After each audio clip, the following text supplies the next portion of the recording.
Criminal gangs చాలాసార్లు నాకు బెదిరింపులు ఇచ్చినాయి. దానికి మించిన బెదిరింపులు నిజంగా నాకు తెలంగాణ నాయకులు వైసీపీ గుండాలు ఇచ్చిన బెదిరింపుల కంటే కూడా, చంపేస్తామని బెదిరింపుల కంటే కూడా నాకు తెలంగాణ ఎప్పుడు ఇవ్వాల. అసలు ఈ గొడవ అంతా ఎందుకు స్టార్ట్ అయింది? ఈ గొడవ అంతా ఎక్కడ స్టార్ట్ అయింది? ఒక ఎనలిస్ట్, ఒక విశ్లేషించే వ్యక్తి, ఆయనంటే నాకు గౌరవం, ఆయన మీద నాకు గౌరవం ఉంది, ఆయన తీసుకుపోయి ఓ మీడియాలో మాట్లాడతా అమిత్ షా గారి గురించి మాట్లాడారు. అమిత్ షా గారు నేను మాట్లాడుకున్నామంటే ఆయన విన్నారంటే ఆయన కూర్చొని తప్పుడు మాటలు మాట్లాడితే దాన్ని ఖండించే నా మీద మా తిట్లు మనకు మాట అంటే మన జన సైనికులు ప్రతి చోట ఏదో కూర్చొని ఒక కేసులు పెట్టారు కూడా నాకు తెలియదు. తెలిసినవన్నీ చెప్పాను, అవన్నీ వదిలేనని చెప్పాను నేను. అవన్నీ మళ్ళీ ప్రెస్ క్లబ్లో పోయి మీరు తిడుతూ ఉంటే, ప్రాంతీయ విద్వేషాలు రెచ్చగొడితే దాంట్లో కూర్చోబెట్టి ఎంతకాలం చేస్తారు? 12 సంవత్సరాలు తెలంగాణ వచ్చిన తర్వాత ఇంకా తెలంగాణలో ఉపాధి లేకపోయినా ఏమి లేకపోయినా దానికి ఆంధ్రుడే కారణం, దానికి పవన్ కళ్యాణే కారణం. పరిశ్రమల్లో ఈ లెక్కల్లో ఇంక మీరు ఎప్పుడు మీరు ఎన్ని చేసినా ప్రతిదానికి ఎక్కడో చోట తెలంగాణ ప్రజలు ఇది గ్రహించాలి. ఉద్యోగాలు రాకపోయినా, ఉపాధాలు రాకపోయినా ప్రతిదానికి ఆంధ్రోడు కారణం అంటే ఆంధ్ర ప్రజలు నిజంగా ఎందుకు వస్తారు ఇక్కడికి? తెలుగు చిత్ర పరిశ్రమ ఎందుకు వచ్చింది? ఎక్కడ మద్రాసులో ఉండే తెలుగు చిత్ర పరిశ్రమ ఇక్కడ రావడానికి కారణం తెలంగాణ ప్రత్యేక రాష్ట్రం కావాలని కోరుకున్న నాయకులు చెన్నారెడ్డి గారు తీసుకొచ్చారు ఇక్కడికి. ఆయన తీసుకొచ్చారు ఇక్కడికి. 50 సంవత్సరాలు కలిసి ఉన్న రాజధాని ఇక్కడ సడన్ గా పోయి మీరు ఇక్కడ రాకూడదు అని కొంతమంది నాయకులు, తెలంగాణ ప్రజలు వేరు. నేను మొదటి రోజు నుంచి చెప్తా ఉన్నా, పాలకులు వేరు, ప్రజలు వేరు.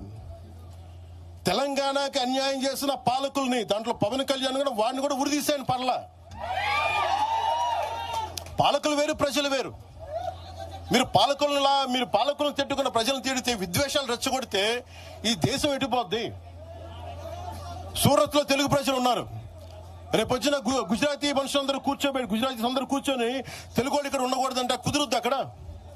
నాందేడ్లో ఉన్న తెలుగోళ్ళు, షోలాపూర్లో ఉన్న మన తెలంగాణ తెలుగోళ్ళు అందరూ కూర్చోబెట్టి మా మహారాష్ట్రీయులు తిరగబడితే ఏమవుద్ది?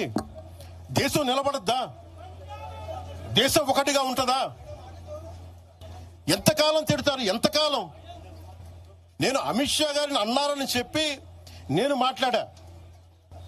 మాట్లాడగానే కూర్చోబెట్టి ఒక్కళ్ళు దానికి చిలవలు పలవలు చేసి నాకు తెలంగాణ అంటే పడదు, నాకు వీళ్ళంటే పడదు, వాళ్ళంటే పడదు, ఇన్ని సంవత్సరాలు 12 years కూర్చోబెట్టడం. మేము ఒక చెరువుని కబ్జా చేసామంట.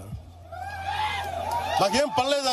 నిజంగా మీరన్నట్టుగా కబ్జా చేస్తే ఇల్లు తగలబెట్టారా? నాది వచ్చి మీరు ఉంచుతారా నన్ను?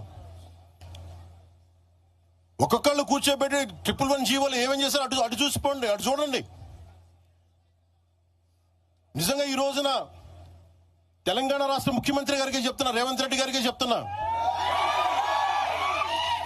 ఆయనంటే నాకు ఇష్టం, ఆయనంటే గౌరవం నాకు. కానీ వారికే నేను చెప్తా ఉన్నా, తెలంగాణ ప్రభుత్వానికే చెప్తున్నా, పవన్ కళ్యాణ్ గనుక ఆ చెరువుని ఒక చెరువును ఆక్యుపై చేసుకున్నాడంటే సంతోషంగా చెప్తాను, ఈ రోజున తెలంగాణ ప్రభుత్వాన్ని రాసి ఇచ్చేస్తున్నారు. అలాగే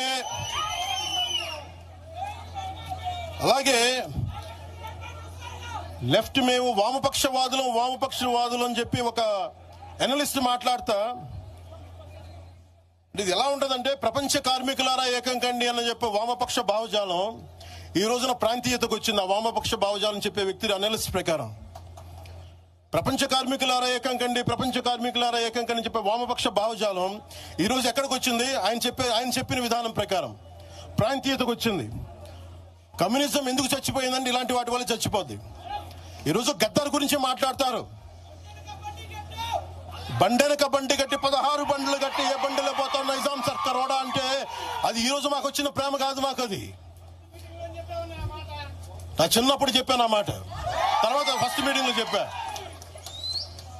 గద్దర్ గారు బతికున్నప్పుడు మీరందరూ ఏమయ్యారా? గద్దరన్న బతికున్నప్పుడు మీరందరూ ఎక్కడున్నారు? గద్దరన్న వెన్నులో బుల్లెట్లు దిగితే గద్దరన్న నా దగ్గరికి వచ్చాడు. ఒకటే అడిగాడు ఆఫీస్కి వచ్చి మన జర్నలిస్ట్ కాలనీలో ఉండే జనసేన ఆఫీస్కి వచ్చి, అరే తమ్మి నాకు బుల్లెట్లు దిగినీరా, నాకు వెనకాల నన్ను స్వేచ్ఛగా రే అని పిలుచుకునేంత చనువు మా ఇద్దరి మధ్య, నాకు బుల్లెట్లు దిగినీరా ఈ వెన్నులో, నడవాలంటే ఇబ్బందిగా ఉందిరా, నాకు కారులో పోవాలంటే ఆటోలో తిరగలేకపోతున్నా, ఒక అండంగా అడుగుతున్నా, హక్కుగా అడుగుతున్నా, బండి కొనివరా అంటే ఆయన ఒక 24 గంటలు 3 రోజుల్లోనో 2 రోజుల్లోనో బండి కొనిచ్చాను నేను ఆయనకి. ఇప్పుడు ఎందుకు చెప్తున్నానంటే ఆ రోజు నేను చెప్పుండొచ్చు, నేను చెప్పట్లా. మీకేం తెలుసు గద్దర్ గారి గురించి? మీకేం తెలుసు? మీరేం మాట్లాడతారు గద్దర్ గారి గురించి? బతికున్నప్పుడు ఆయనకి ఏం చేశారు మీరందరూ? బతికున్నప్పుడు మీరేం చేశారు ఆయనకి? మీరు పర్మిషన్ ఇవి కూడా ఇవ్వాలా? మీరు ఒక్కళ్ళు మాట్లాడలా? ఏదైనా అవసరం వస్తే నాకు వచ్చి నా కాడకు వచ్చి ఆయన గద్దర్ అన్న ఏంటి ఏమనుకుంటున్నారు మీరు? నేను పాలిటిక్స్ లోకి వచ్చాక తెలుసు అనుకుంటున్నారా గద్దర్ అన్న? మీరందరూ చూసిన ఖుషీ సినిమా చూసిన తర్వాత చిరంజీవి గారు ఫోన్ చేశారు నాకు, అరే గద్దర్ గారు ఫోన్ చేస్తున్నారా నీకోసం, ఒకసారి నేను కలవాలంటాను. ఆయన ఒకటే మాట అన్నారు చూసి, అరే మా పోరలు చూపించిన రా బాబు నీ సినిమా పాట, దాంట్లో నువ్వు తాకట్లో భారతదేశాన్ని తాకట్లో పెట్టే విజువల్ పెట్టావంట, నువ్వు మాకు అర్థమవుతుందా, మా భావాలు అర్థం చేసుకునేవాడు అని చెప్పి. తరిమేల నాగిరెడ్డి గారి తాకట్లో భారతదేశాన్ని ఆ భావం నువ్వు పెట్టావంటే మాకు అర్థమవుతోందని నేను చెప్పి, అన్నా నాకు లెఫ్ట్ వింగో రైట్ వింగో తెలియదు అన్నా, నాది హ్యూమనిజం అవుతున్నా, మీకు తోసిన సంతోషం అన్నా అని చెప్పి. ఆ రోజు నుంచి ఆయన చనిపోయేదాకా, ఆయన అంతిమ గడియల వరకు ఆయన హాస్పిటల్లో ఉంటే వెళ్ళి కూర్చొని, అన్నా మీకు ఏం కావాలి చెప్పండి, ఏం వద్దురా తమ్మి, తెలంగాణ యువతకి కానీ ఆంధ్ర యువతకి కానీ భారతదేశంలో యువతకి భవిష్యత్తు వాళ్ళదని చెప్పు. ఆయన నాకు రాసిస్తే, ఆయన నాకు ఒక లెటర్ రాసిస్తే నేను అది కూడా బయట పెట్టలా, ఆయనే ఒక ఆడియో ఫైల్ చేసి, నేను దాన్ని కూడా కూర్చొని చెప్పలా, ఆడియో ఫైల్ చేసి ఆయన ఒక చిన్న ఛానల్కి రిలీజ్ చేసి అది బయటకు వచ్చింది. మీరు కూర్చోబెట్టి తెలంగాణ గురించి అని మాట్లాడతారు. నేను నిజంగా ఎంత కమిట్మెంట్ లేకపోతే కొండగొట్టు ఆంజనేయుడికి నేను 30 కోట్లు టీటీడీ నుంచి చెప్పిస్తాం మేము. ₹1 కోటి ఎందుకు మా కూర్చోబెట్టి తెలంగాణ ప్రభుత్వానికి ఇస్తాం? ఆపదలో ఉన్నప్పుడు, విపత్తుల్లో ఉన్నప్పుడు